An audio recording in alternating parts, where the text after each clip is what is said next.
Em 1823, Jean-Pierre Abel Remusat, especialista em literatura chinesa, publicou uma interessante tradução dos trabalhos de Lao Tse, no qual se vê não apenas a linha monoteísta que ele seguia, mas inclusive uma semelhança com o nome de Deus em hebraico, que normalmente chamamos de Javé ou transliteramos pelas letras JHVH. Veja a semelhança com a Bíblia. Ele havia dito: aquele que olhais e não vedes, chama-se J. O que escutais e não ouvis, chama-se H. O que vossa mão busca e não pode tocar, chama-se V. São três seres incompreensíveis, que não formam mais do que um. O primeiro não é mais brilhante, o último não é mais escuro. Antes do caos que precedeu o céu e a terra, existiu um ser, um só, imenso, silencioso, imutável, mas sempre ativo. Este é a mãe do universo. Ignoro o seu nome, mas o simbolizo pela palavra Tao, que significa razão primordial, inteligência criadora ou caminho. Pode-se dar um nome à razão primordial. O próprio nome do povo contém o nome do pai, que é Yalro, que é o tetragrama. O nome da cidade contém o nome do pai, não é? O nome de Yalrudá, onde botaram para Judá, não é Judá, é Yalrudá, tá certo? Tudo contém o nome do pai. Yalro é o tetragrama, é o nome do pai, e Shua é o prefixo de salvação. Mas como é o nome de Jesus Cristo? Yalrushua.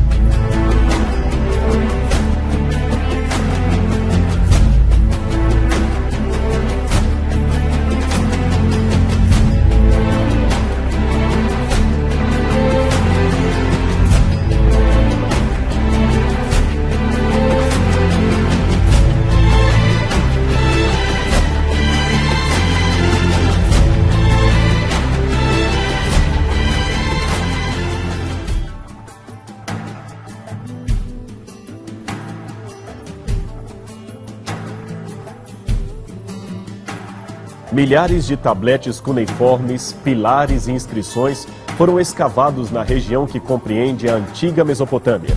Eram recibos, cartas, leis, documentos de propriedade, etc. Alguns tinham por conteúdo listas genealógicas e histórias tradicionais sobre os primórdios da humanidade. Ao avaliá-los, qual não foi a surpresa dos arqueólogos ao perceberem que muitos traziam semelhanças bastante acentuadas com o que seria posteriormente escrito na Bíblia.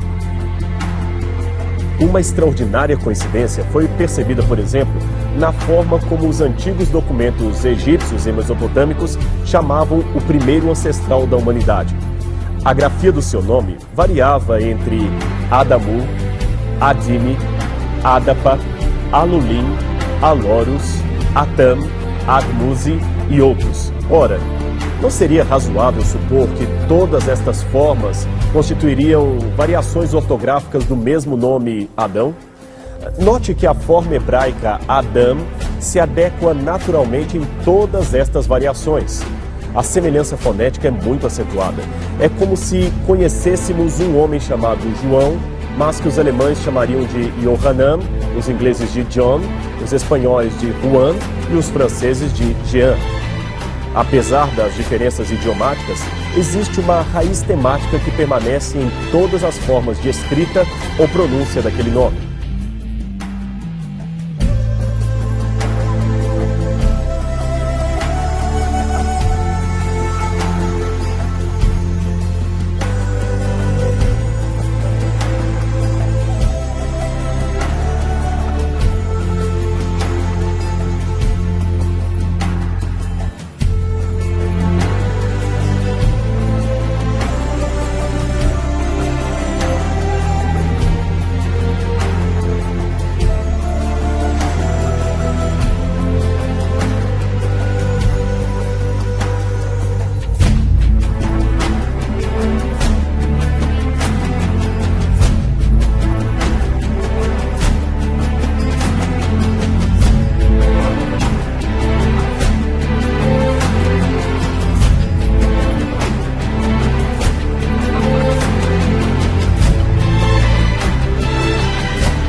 Parece evidente pelas referências no Gênesis e mais adiante no livro dos Números e também no Deuteronômio, que são relativamente coerentes entre si, de que existiram seres gigantescos, aparentemente oriundos da era antediluviana.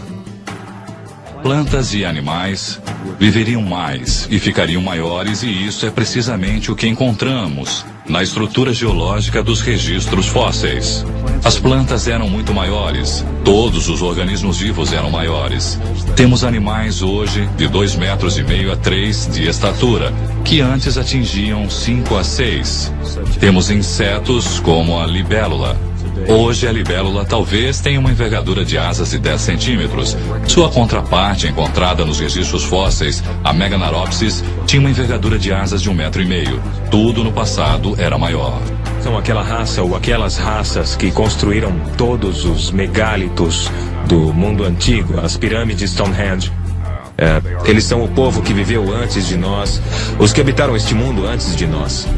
Nós os chamamos deuses, às vezes gigantes. Eles deixaram suas obras e nós não conseguimos reproduzi-las. Somente agora aprendemos a realmente apreciá-las.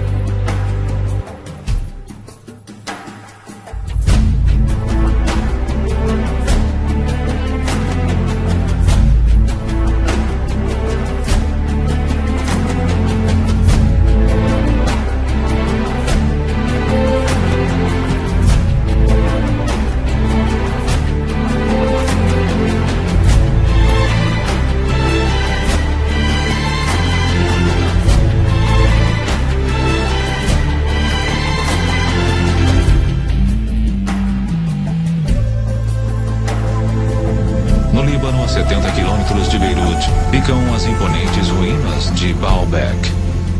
Baalbek, em particular, é um ótimo exemplo. É onde estão os trilitons, as maiores pedras do mundo já usadas em construção. São tão grandes que nem sabemos seu peso.